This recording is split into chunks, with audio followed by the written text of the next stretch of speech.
नमस्कार, आप देख रहे हैं ब्रेकिंग बिहार। मैं सुमन कुमार अभी आपके साथ मौजूद हूँ श्री कृष्ण मेमोरियल हॉल में और यहाँ पर पूर्व केंद्रीय मंत्री अली अशरफ फातमी के द्वारा अल्पसंख्यक प्रकोष्ठ का सम्मेलन किया गया था, अभिनंदन समारोह किया गया था और यहाँ पर तेजस्वी यादव विरोधियों पर जोर से गरजे हैं। आप सुनिए तेजस्वी यादव क्या कुछ कह रहे हैं। आज के इस कार्यक्रम में आप सब लोगों का हम स्वागत करते हैं, आप सब लोगों का अभिनंदन करते हैं। और पहले से ही फातमी साहब ने समय मांगा था कि कार्यक्रम करना है, पूरा बिहार घूमेंगे वो और घूमने के बाद एक कार्यक्रम करेंगे। तो वो आज ये दिन आया है। हालांकि कार्यक्रम स्थल जो है वो छोटा पड़ गया है, ये और बड़े जगह पे होना चाहिए था। और यहाँ सब लोग जो है एक मकसद के साथ आए हैं। आदरणीय लालू जी ने, राष्ट्राध्यक्ष जी ने फातमी जी को जिम्मेदारी दी है, राष्ट्र अध्यक्ष अल्पसंख्यक आयोग बनाया है। अनवर साहब भी यहाँ है।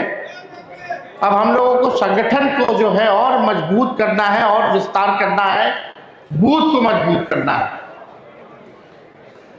लेकिन जो आज का देश में जो दौर है, इसको भी समझने की जरूरत है। जहां आरएसएस और बीजेपी देश के संविधान की जगह आरएसएस का संविधान चाहती है, लोकतंत्र को मिटा करके तानाशाही चाहती है, ये दौर जो है संघर्ष का दौर है। और यहां आए हुए तमाम लोगों से मैं गुजारिश करना चाहता हूं, अपील करना चाहता हूं कि ये वक्त अपने से लड़ने का नहीं है, बल्कि एकजुट होकर के हमारे दुश्मनों से लड़ने का है। धर्म की बात करें और उकसाने की बात करें तो मेरा भी विरोध होना चाहिए। आज क्या हो रहा है, आप लोगों ने एक वायरल देखा होगा, वीडियो ऑडियो चल रहा है बंगाल का। बंगाल में एक नेता है हुमायूं, 1000 करोड़ रुपया लेकर के भाजपा और आरएसएस से चाहते हैं कि समाज में आपस में लड़ा करके भाजपा को फायदा पहुंचाने का। वो आप लोग सेंटिमेंट होंगे, जुड़ेंगे और वहां जो सेकुलर ताकतें हैं वो हारेंगे। ये ऑडियो वायरल हुआ है कि नहीं हुआ है?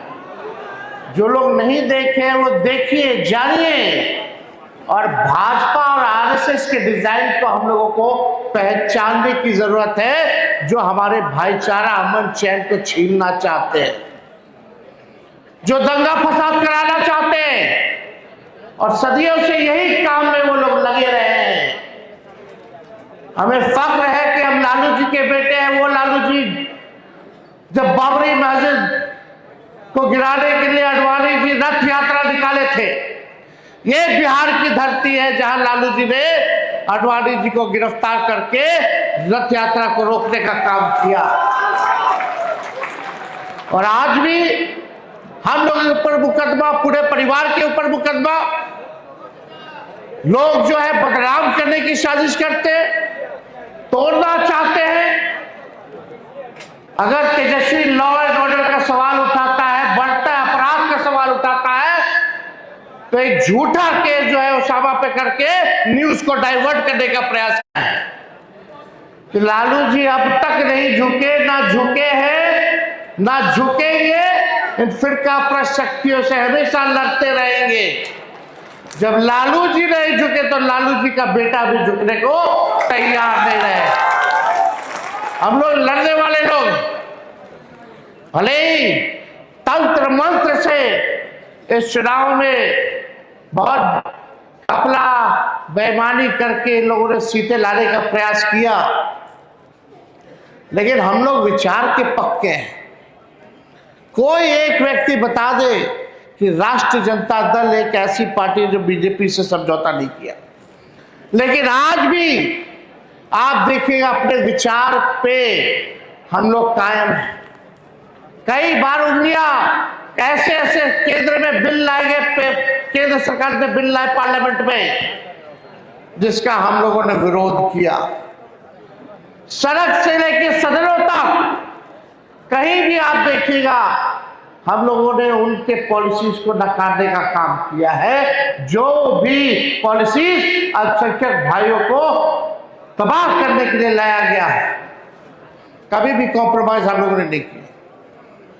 हम लोग हमेशा लड़ेंगे और आप लोगों के समाज का, अल्पसंख्यक समाज ने हर बार हम लोगों को आशीर्वाद दिया। इस बार भी बढ़ चढ़ करके हम लोगों को वोट देने का काम किया, ताकत देने का काम किया है। इसमें कोई शिकवा और हम लोगों को शिकायत किसी से नहीं है। हम लोग सब लोग अपने लोग हैं। लेकिन मैं मानता हूं कि पहले जब हम लोगों का सरकार था तो 40 MLA होते थे अल्पसंख्यक के समाज से, 35 होते थे। 2020 तक 20 होते थे। अब हम लोग आपस में बंटने लग गए हैं तो देखिए संख्या क्या कम हो गई। संख्या कम हुई है, लेकिन हम लोग नौजवान हैं, नए सोच के हैं। आने वाला दिन हम लोगों का होगा। जो लड़ता है वो जीतता है, और इस कमियों को भी हम लोग जो है आने वाले समय में पूरा करने का काम करेंगे। लेकिन भाजपा के डिजाइन को समझिए, असम में परिसीमन हुआ कि नहीं हुआ? पहले जो 30 मुसलमानों की सीटें थी उसको 20 कर दिया गया। आज वही 20 सीटों पे मुसलमान भाई को हराने के लिए लड़ रहा है। इससे हम लोगों को बचने की जरूरत है। ये लोग तो चाहते हैं देश का संविधान बदल दे, और संविधान ये तभी बदल सकते हैं जब 3/4 ये सत्ता में हो।